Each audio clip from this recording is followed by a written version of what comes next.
Saturday morning, jumped out of bed and put on my best suit.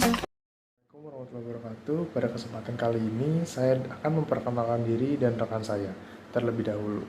Nama saya Dava Radia Pratama dan dua rekan saya yang bernama Wahyu Chandra dan Muhammad Habibullah akan melakukan presentasi proposal bisnis wedang jahe.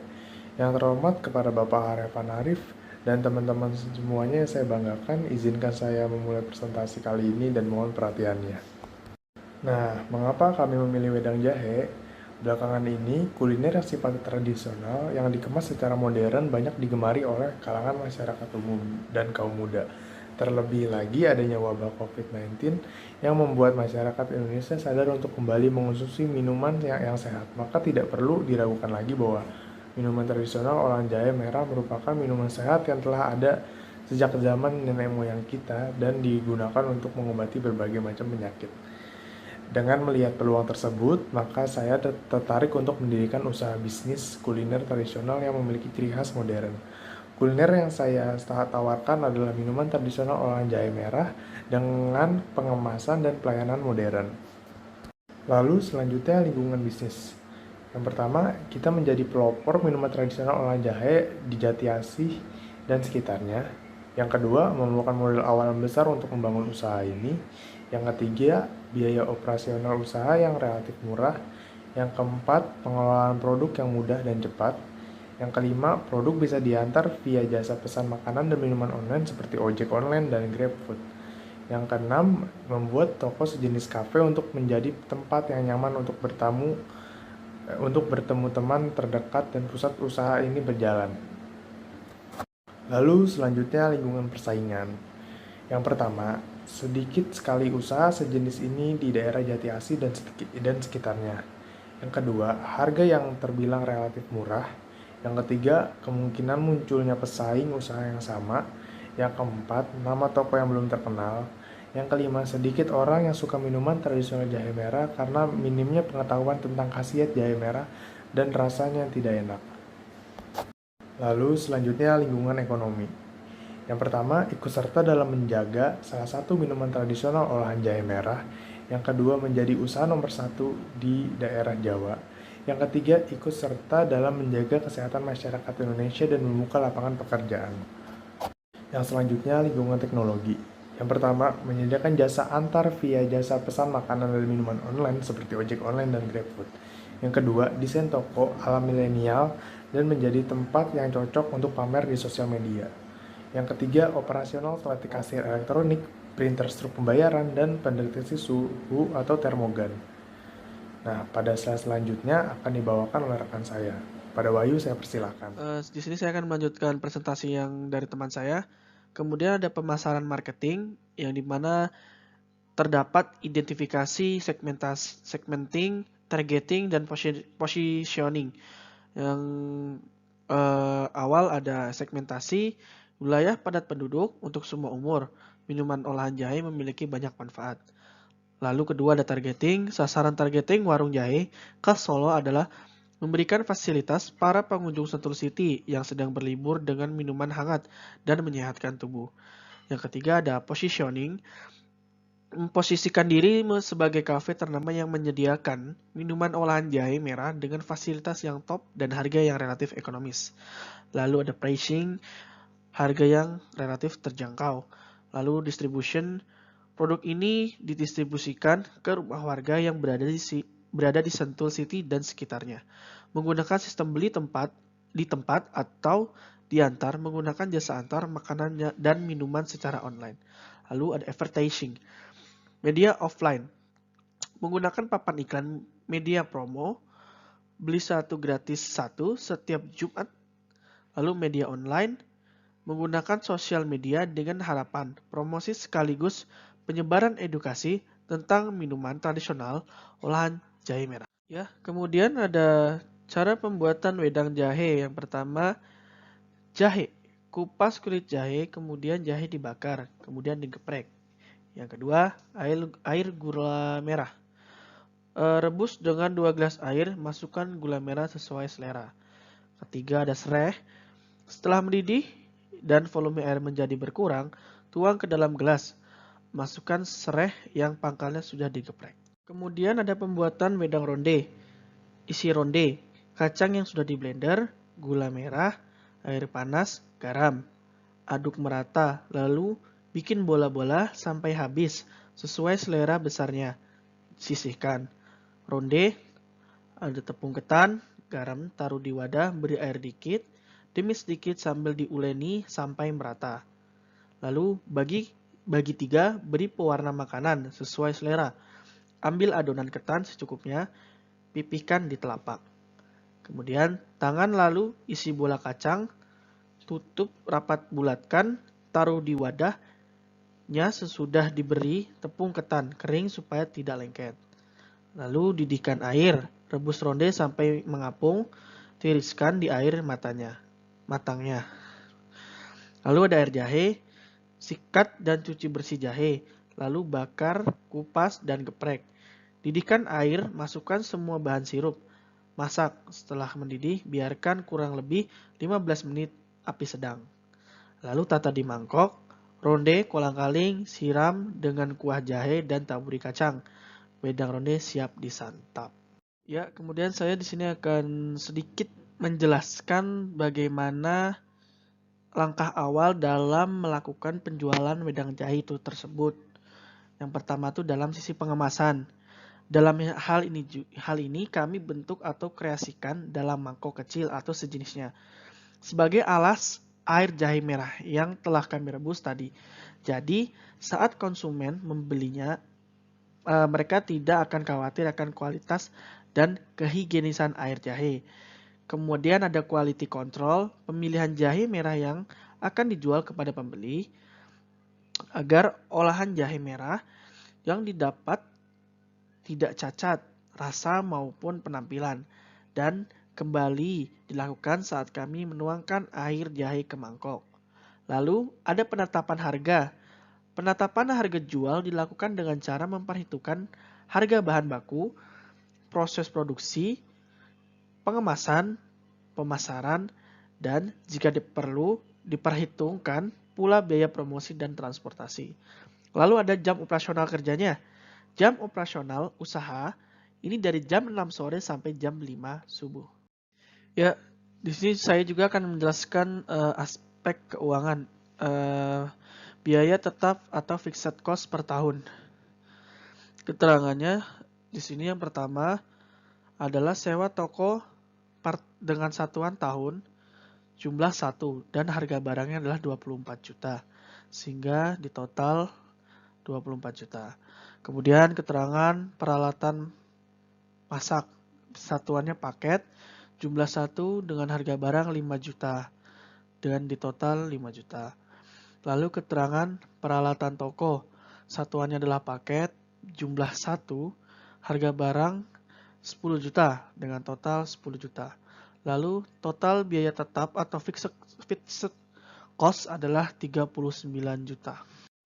Kemudian ada biaya variabel per bulan, ada yang pertama jahe, satuannya kilo, jumlahnya adalah 5, harga barang 30.000, total 150.000. Lalu ada roti tawar, satuannya adalah bungkus, jumlah 30 dikalikan harga barangnya 10.000, total 300.000. Kemudian ada olang-aling, satuannya adalah kilogram, jumlahnya ada 1, harga barang 50.000, total 50.000. Kemudian ada agar-agar, satuannya adalah saset, jumlah 120, harga barang 7.000, total 840.000. Kemudian susu kental manis, satuan adalah dus, jumlahnya 5, harga barang 50.000, total 250.000. Lalu ada tepung tapioka, satuannya adalah kilogram, jumlahnya 50, harga barang 3.000, total 150.000. Kemudian ada kacang tanah, satuannya adalah kilogram, jumlahnya 10, harga barang 23.000, total 230.000. Kemudian ada gula Jawa, satu adalah per buah, jumlahnya ada 20, harga barang 18.000, total 360.000. Kemudian ada iklan, satuan adalah bulan, jumlahnya 1, harga barang 1.500.000, total 1.500.000. Lalu ada sewa wifi, satuannya bulan, jumlahnya adalah 1, harga barang 300.000, total 300.000. Lalu ada gaji pegawai, satuannya strip, jumlah 4, harga barang 1 juta, total 4 juta. Lalu ada gaji chef, satuannya hilang, tidak ada. Lalu ada jumlahnya adalah 1, harga barang 2 juta. Kemudian total biaya variabel atau variabel cost adalah 10.130.000. Assalamualaikum warahmatullahi wabarakatuh. Saya Muhammad Habibullah, salah satu dari kelompok 7, dan di sini saya akan melanjutkan penjelasan tentang aspek keuangan, dan saya saat ini akan menjelaskan tentang modal awal usaha ini. Jadi modal awal usaha ini adalah variable cost ditambah fixed cost. Variable cost selama 1 bulan adalah 10.130.000 rupiah. Ditambah fixed cost-nya yaitu 39 juta ribu rupiah. Maka biaya total dari atau modal awal usaha ini adalah 49.130.000 rupiah. Lalu berapa sih biaya produksi dalam 1 bulannya? Biaya tetap yang dibutuhkan dalam 1 bulannya adalah 39 juta ribu rupiah dibagi 12 bulan sama dengan 3.250.000. Maka total biaya produksi yang harus dikeluarkan dalam 1 bulannya untuk usaha ini adalah biaya tetap per bulan ditambah biaya variabel. Tadi biaya tetap per bulannya didapatkan hasilnya adalah 3.250.000 ditambah biaya variabelnya yaitu 10.130.000. Maka hasilnya adalah 13.380.000 rupiah. Maka 13.380.000 rupiah adalah total biaya produksi yang harus dikeluarkan dalam 1 bulan. Selanjutnya saya akan menjelaskan tentang break even point atau analisis titik impas. Analisis titik impas atau BEP usaha ini adalah harga produksi untuk setiap gelasnya adalah total biaya produksi selama 1 bulan dibagi produksi per bulan. Total biaya produksi selama 1 bulannya adalah 13.380.000 rupiah. Itu didapatkan yang tadi. Dibagi produksi per bulannya yaitu 2.000 gelas. Maka hasilnya adalah 6.690 rupiah. Maka 6.690 rupiah adalah harga produksi untuk 1 gelasnya. Jadi untuk menghasilkan 1 gelas itu membutuhkan 6.690 rupiah. Maka harga jual per unit rata-rata itu adalah 9.000. Maka BEP produksinya adalah total biaya produksi selama 1 bulan dibagi harga per unit. Tadi total biaya produksi selama 1 bulannya kan 13.380.000 rupiah. Nah, itu dibagi 9.000. 9.000 ini adalah harga jual si kitanya gitu. Jadi kita menjual gelasnya itu rata-rata 9.000. Maka BEP produksinya adalah 1.487 gelas. Jadi untuk mencapai titik impas, maka gelas yang harus terjual dalam usaha ini dalam 1 bulan adalah 1.487 gelas dengan harga rata-rata produk adalah 9.000. Selanjutnya adalah analisis keuntungan. Analisis keuntungan di sini kita bagi menjadi 2, yaitu pendapatan kotor dan keuntungannya, keuntungan bersih atau laba perusahaan. Nah, pendapatan kotor di sini adalah gelas yang terjual itu dikali harga jual. Tadi harga produksinya itu kan 2.000 ya, atau gelas yang harus kita produksi itu kan 2.000 dikali harga jualnya. 1 gelasnya itu adalah 9.000. Maka totalnya adalah 18 juta. Jadi 18 juta ini adalah pendapatan kotornya. Nah, lalu berapa sih biaya produksi dalam 1 bulannya? Tadi sebelumnya udah disebutkan kalau biaya produksi dalam 1 bulannya adalah 13.380.000 rupiah. Maka keuntungan bersihnya atau laba atau profit usaha ini adalah pendapatan kotor dikurang total biaya produksi. Nah, pendapatan kotor yang tadi itu adalah 18 juta ribu rupiah. Maka dikurang dengan total biaya produksi. Total biaya produksi di sini adalah 13.380.000 rupiah. Maka keuntungan bersih atau profit usaha ini adalah 4.620.000 rupiah. Jadi, keuntungan yang diperoleh dengan menjual 2.000 gelas dengan harga rata-rata 9.000 per gelasnya dalam 1 bulan adalah Rp4.620.000. Selanjutnya adalah pengembalian modal. Nah, di sini analisis pengembalian modalnya adalah total biaya produksi dibagi laba usaha. Nah, tadi total biaya produksinya adalah secara keseluruhan ya, secara keseluruhan, bukan secara per bulan. Secara keseluruhan adalah Rp49.130.000. Itu dibagi dengan laba usaha. Laba usaha itu kita dapatkan yang tadi, perhitungan yang tadi, yaitu Rp4.620.000. Maka pengembalian modalnya adalah 10,63 bulan, atau jika kita bulatkan itu menjadi 11 bulan. Jadi dengan usaha ini pengembalian modalnya adalah 11 bulan. Jadi dengan 11 bulan itu modal yang dikeluarkan yaitu Rp49.130.000 itu bisa dikembalikan secara 11 bulan saja. Lalu gelas yang harus dijual per harinya adalah 2.000 gelas. 2.000 gelas itu ini produksi 2.000 gelas itu adalah produksi dalam 1 bulannya. Jadi dalam 1 bulan kita itu memproduksi 2.000 gelas. Maka gelas yang harus dijual per harinya adalah 2.000 gelas dibagi 30 hari sama dengan 67 gelas. Maka dalam 1 hari kita sebagai penjual itu harus menjual 67 gelas.